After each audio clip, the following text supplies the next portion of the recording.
Bonjour à tous et bienvenue sur ma chaîne La Cuisine de Nas.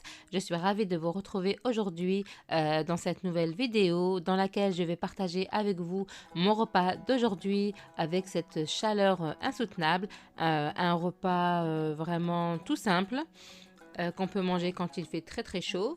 Ça ressemble un petit peu à la coca, mais ce n'est pas la coca parce que la coca, ça se fait avec une pâte feuilletée. Je pense que j'aurai l'occasion de la refaire incessamment sous peu, donc c'est-à-dire bientôt.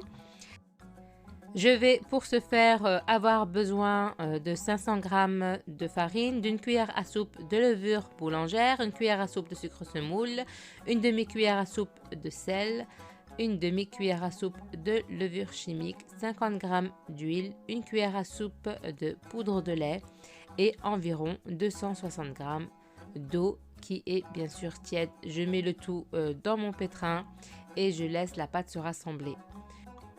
Je récupère ma pâte, je vais m'assurer qu'il y a assez d'eau. Il ne faut pas qu'elle soit collante, vraiment il faut qu'elle soit souple. Je la mets dans mon bol, je vais le filmer et ensuite je vais la laisser lever. Et ensuite je passe à la farce. Donc la farce c'est au choix, vous mettez ce que vous avez et ce que vous aimez. Je commence d'abord par mettre mon huile, je vais ensuite faire frire mes petits oignons avec de la tomate râpée. J'ajoute ensuite de la tomate concentrée avec de la harissa. C'est vraiment une question de goût, vous mettez ce que vous avez. Des carottes râpées ainsi que des courgettes râpées. Je laisse mijoter le tout et une fois que tout ça a cuit à peu près, je rajoute ma viande hachée. J'ai ensuite mis un peu d'ail, un peu de sel et un peu de poivre. Et voici ma farce qui est prête. Je mets la farce de côté pour qu'elle puisse refroidir. Il faut absolument que ma farce soit froide. Je dégaze ma pâte, je partage en deux et ensuite je vais les abaisser une à une. Donc à l'aide de mon rouleau à pâtisserie, je vais venir l'étaler. Comme vous voyez, elle n'est pas collante, mais elle est assez souple. À l'aide de mon rouleau, je vais récupérer ma pâte que je vais mettre sur une feuille de papier cuisson. Donc il faut que ma pâte ait la forme de mon plateau. J'ouvre la deuxième, pareil en carré comme la première.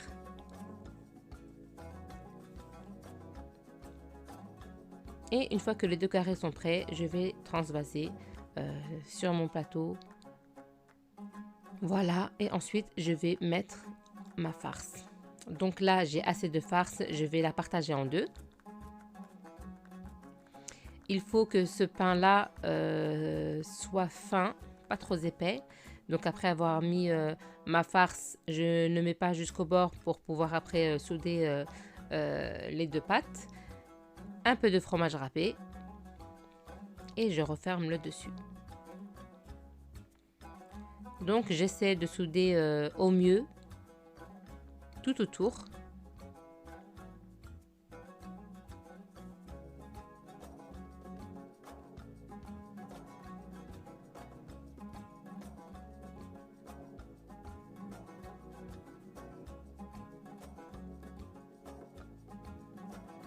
Donc là j'ai mis une feuille de papier cuisson mais que je vais retirer après.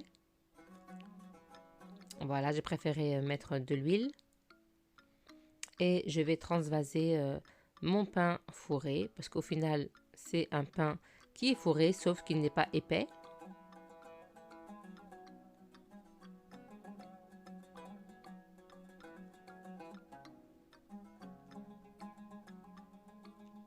Je fais des trous avec mon couteau pour éviter que la pâte ne gonfle et ensuite je vais venir tracer des petits carrés pour qu'après la cuisson je puisse couper directement là où j'ai tracé.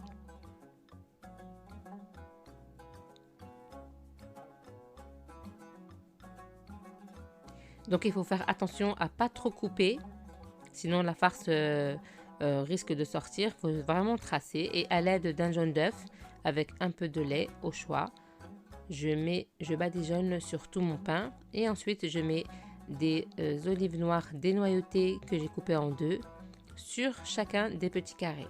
Je mets ensuite des graines de sésame J'ai mis aussi des graines de pavot. On peut mettre des graines de nigel ou n'importe quelle autre graine, ça reste au choix. Je l'enfourne et une fois que c'est doré, comme vous le voyez, je retire du four. Et à ce moment-là, je vais couper tous les petits carrés. Regardez comment ça se présente. Elle est fine, avec un peu de farce au milieu. Et ça, avec une salade, quand il fait chaud, c'est vraiment top.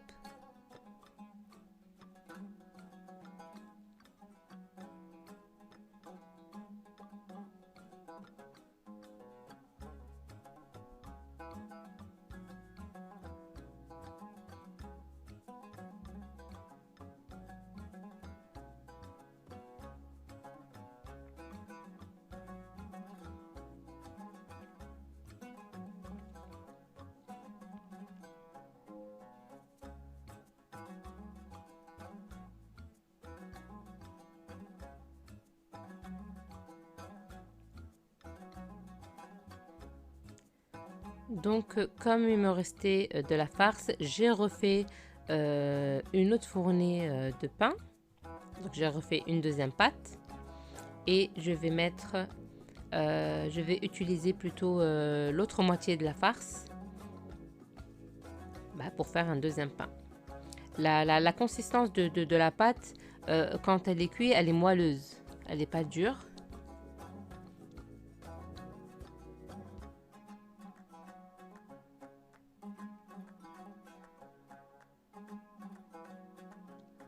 Voilà, là je l'ai ouverte carrément juste avec un peu d'huile.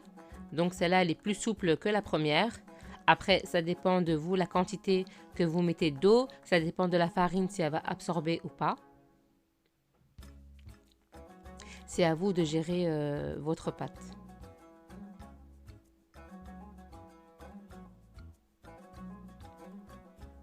Donc voilà, je termine mon deuxième pain avec du fromage. Et je vais faire pareil que la deuxième. Je vais ouvrir pour le dessus et refermer ensuite.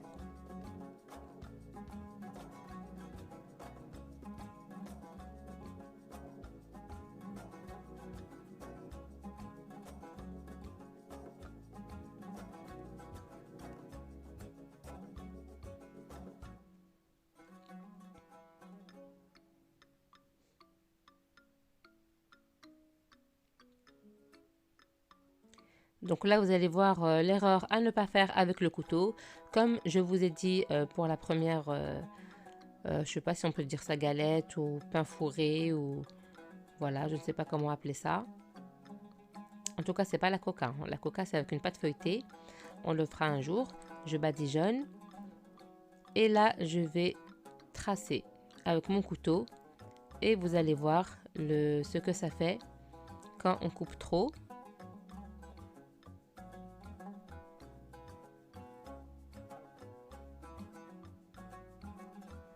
Voilà, là vous voyez, j'ai trop coupé et du coup la farce elle est ressortie. Puis même quand ça va cuire, ça va pas être très joli après.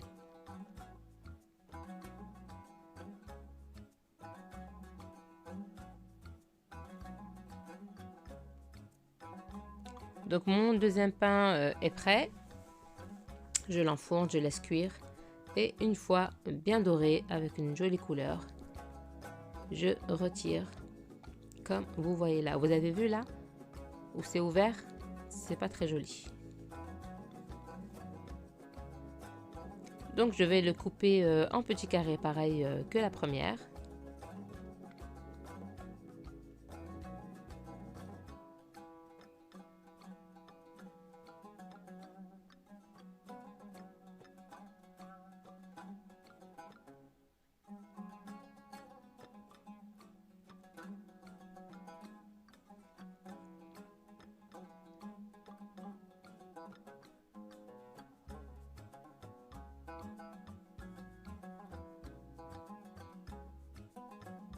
Vous voyez la couleur qui a pris en bas, c'est bien rouge.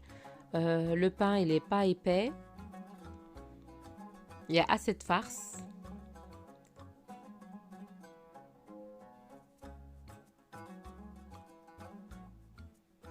Et voici un autre pain fourré, prêt à servir. Donc voici ma table, une fois terminée, une petite salade, quelques petites ailes de poulet avec quelques frites. Avec cette chaleur, c'est largement suffisant. Et voilà, c'est tout pour moi pour aujourd'hui. J'espère que cette vidéo vous aura plu. Si vous avez aimé, n'hésitez pas à liker, à partager et à commenter et abonnez-vous, c'est totalement gratuit. Je vous dis portez-vous bien et à bientôt.